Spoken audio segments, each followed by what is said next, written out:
আসসালামু আলাইকুম। শুরু করছি মাই হাসবেন্ড উপন্যাসটি। লিখেছেন সালমা সামি, গল্প পাঠে আমি জাহিদ হাসান।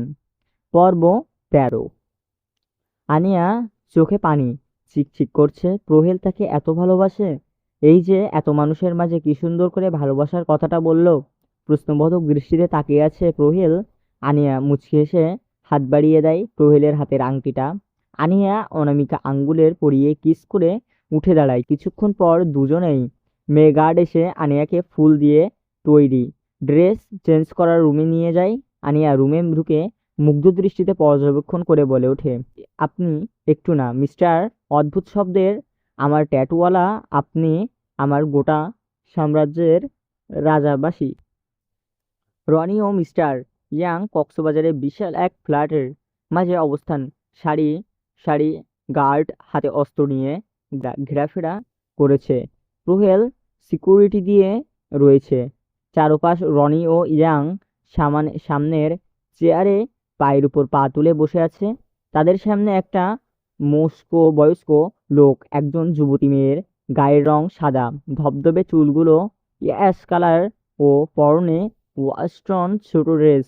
দেখে বোঝাই যাচ্ছে সে এক ড্রেসের কমফোর্টেবল। মেয়ের নাম ফ্রান্সিকা। আজকের বিডিতে আসছে।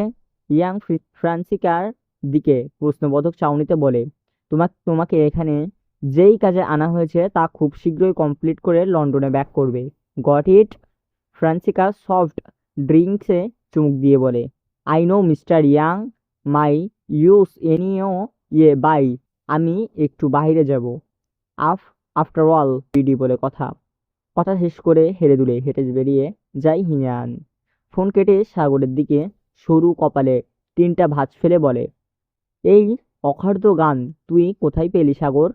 আর তুই একফাঁটা গলায় গান বললে মনে হয় শিয়াল বলছে আয় আয়। সাগর রেখে তাকায়। কত বড় সাহস তার গানকে নিয়ে অখাদ্য বলে! আর তার গলা কি শিয়ালের মতো আয় আয় ডাক? রিহানের উপর চিল্লাচিল্লি উত্তর দেয়, বাঙ্গের পোলা, তুই তোর গার্লফ্রেন্ডের চেহারা থেকেও আমার পাছার রং সুন্দর, আর তুই আমাকে শিয়ালের সাথে তুলনা দেস? স্যাত, তোর কথা বিশ্বাস হলো না, অন্য কিছু বল দেখি বিশ্বাস হয় কিনা। সাগরের বিদঘুটে হাসে। চেঞ্জ রুম থেকে বেরিয়ে আসলো আনিয়া। দেখতে প্রায় প্রহেলের ইতিমধ্যেই তার ড্রেস চেঞ্জ করে ফেলেছে। পরনে হোয়াইট কালারের শার্ট, হুডি হাতে বাইক রেস করার ভারী মোজা, মাথায় হেলমেট। প্রহেল পিছনে ঘুরে আনিয়াকে এক পলক দেখে নিজ বলে বলে ওঠে, হাই মে তো মার গেয়া। এই মেয়ে কেশব কিছুতেই এত সুন্দর লাগে কেন? আনিয়া ভারী ড্রেস চেঞ্জ করে প্রহেলের সাথে ম্যাচিং করে কালো হুডি আর পায়ে শু পরা, কোমর পর্যন্ত চুলগুলো ছেড়ে দেবার মুখ জুড়ে এক অভ্রুত মায়া। প্রহেল এগিয়ে এসে আনিয়াকে এক ধরে নিজের কাছে এনে কপালে ঠোঁট ছুঁয়ে বলে, আমি কিন্তু তোমার এই লুকে পদে পদে কন্ট্রোললেস হচ্ছে।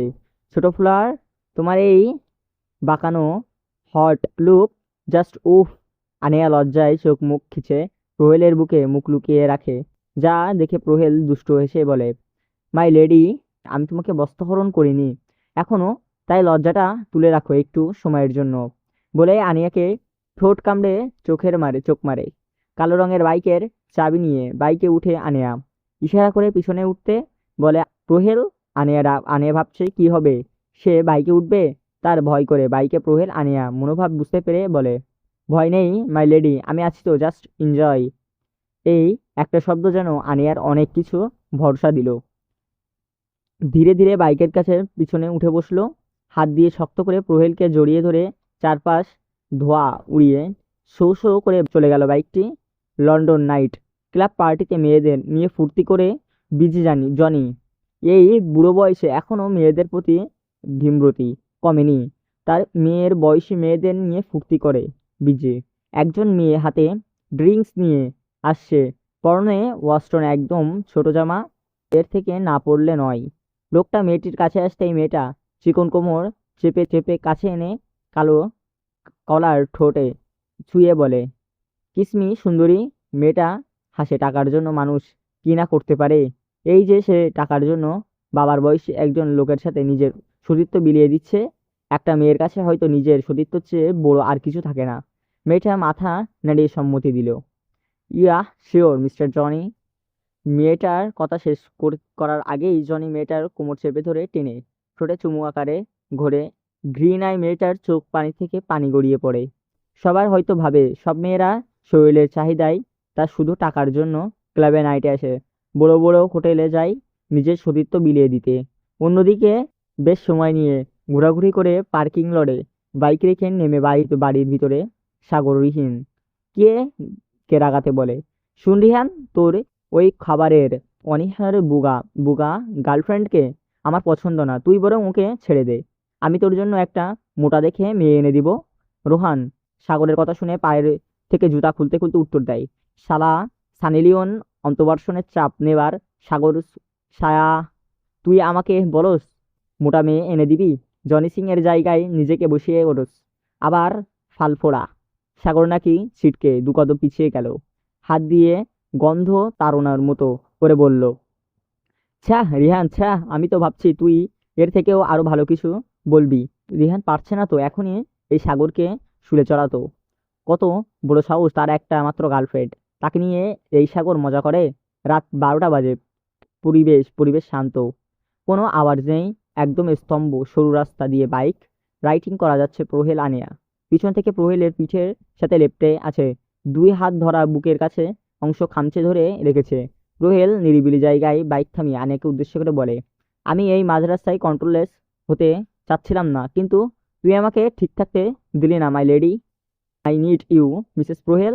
বলেই প্রহেলের আনিয়াকে নিজের কোলের উপর বসিয়ে ঘাড়ের পেছনে হাত রেখে ঠোঁটের উপর ঠোঁট এগিয়ে নিয়ে আসে। আনিয়া কিছু বলবে তার আগেই ঠোঁট চলে যায় প্রহেলের ঠোঁটের মাঝেই পাগলের মতো কিস করতে থাকে প্রহেলের। একটা সময় তার অনাকাঙ্ক্ষিত ছোঁয়া ধীরে ধীরে বাড়তে থাকে। প্রহেলের হাত আনিয়ার হুডির ভেতরে চলে যায়, বুকের চাপ দিতে আনিয়া প্রহেলকে নিজের থেকে সরিয়ে দেবার জন্য মুচড়ামুচড়ি শুরু করে দেয়।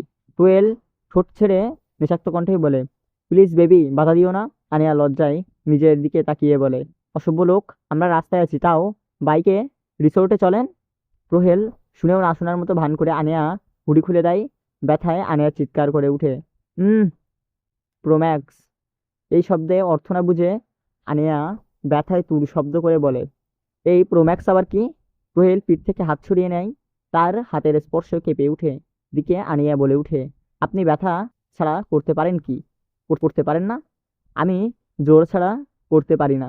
So Pro Max now baby not. থামো থামো। কথা শেষ হতেই প্রহেল আনিয়ার মাঝে মেতে ওঠে।